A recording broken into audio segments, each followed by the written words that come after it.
Global economic growth is slowing more than expected as the fallout from the Trump administration's trade war takes a bigger toll on the US economy. That's according to the Organization of Economic Cooperation and Development on Tuesday, as it revised down its outlook. It said global economic growth is on course to slow from 3.3% last year to 2.9% this year.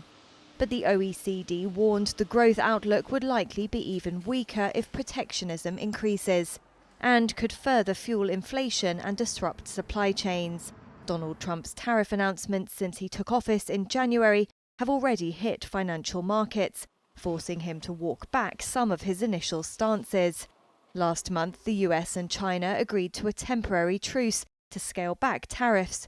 The OECD forecast that the US economy would grow only 1.6% this year and 1.5% next.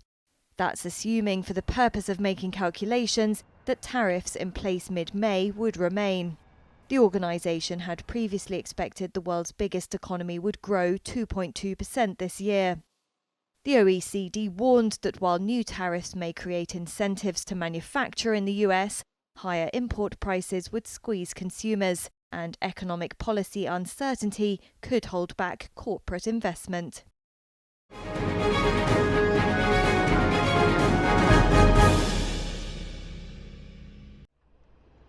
Eurozone inflation eased below the European Central Bank's target last month.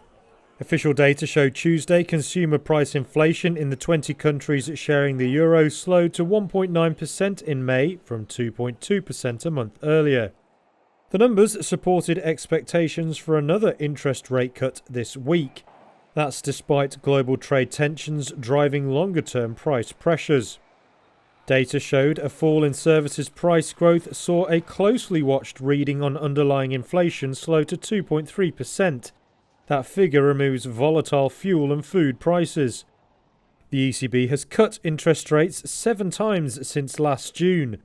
Another move on Thursday is almost fully priced in, given a number of factors pointing to easing inflation.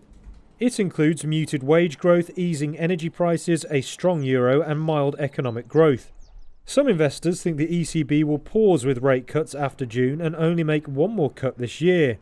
But policy hawks have warned inflation could go back up soon, given unusually high geopolitical tensions.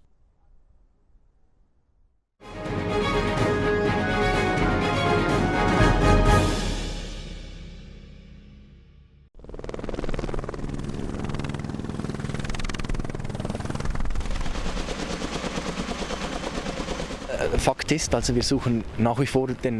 fact is, we're still looking for the local 64-year-old man.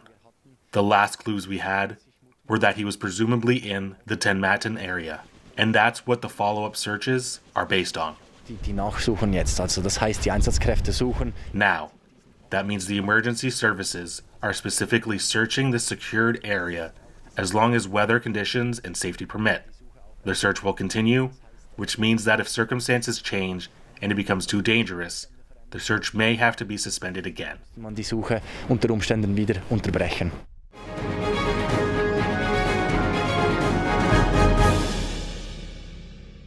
think we'll be at the point next year where you can not only use a system to sort of automate some business processes or build these new products and services, but you can really say, I have this hugely important problem in my business.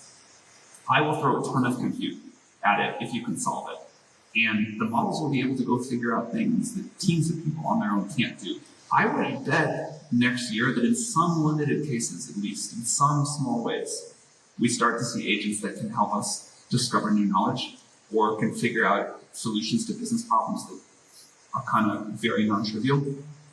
Right now, it's very much in the category of, okay, if you've got some like repetitive cognitive work, we can automate it at a kind of a low level on a short time horizon. And so what an enterprise will be able to do, we talked about this a little bit, but just like give it your hardest problem.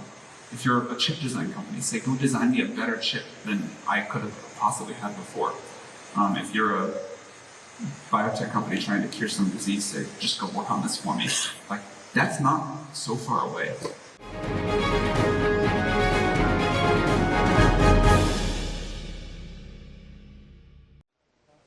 It's a shocking sight in Japan. Long lines of desperate shoppers forming to buy the most everyday of staples, rice. That was the situation at locations around the country this week as consumers scrambled to get their hands on cheap government-issued stocks.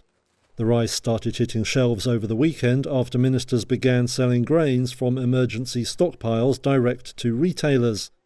That saw people waiting for hours outside major stores including Aeon and Ito Yokado.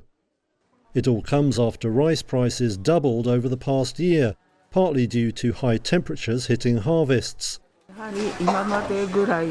This shopper says she is counting on the government to help. She told Reuters she had all but run out of rice and was switching to bread and noodles. Now the government rice is available at about $14 for 5 kilograms, or about half regular store prices. Farm Minister Shinjiro Koizumi said action was also needed to protect domestic production.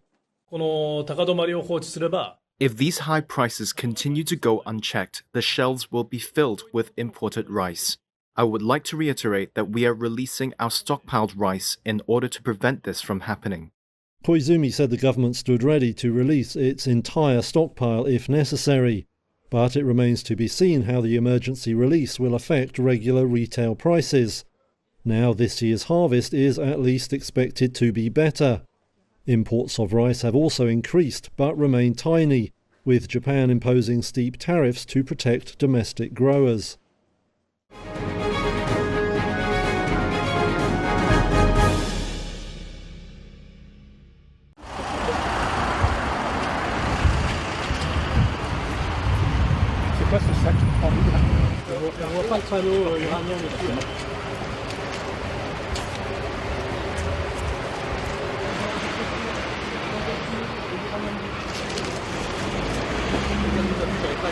We borrowed the wax statue of Emmanuel Macron from the Grevon Museum.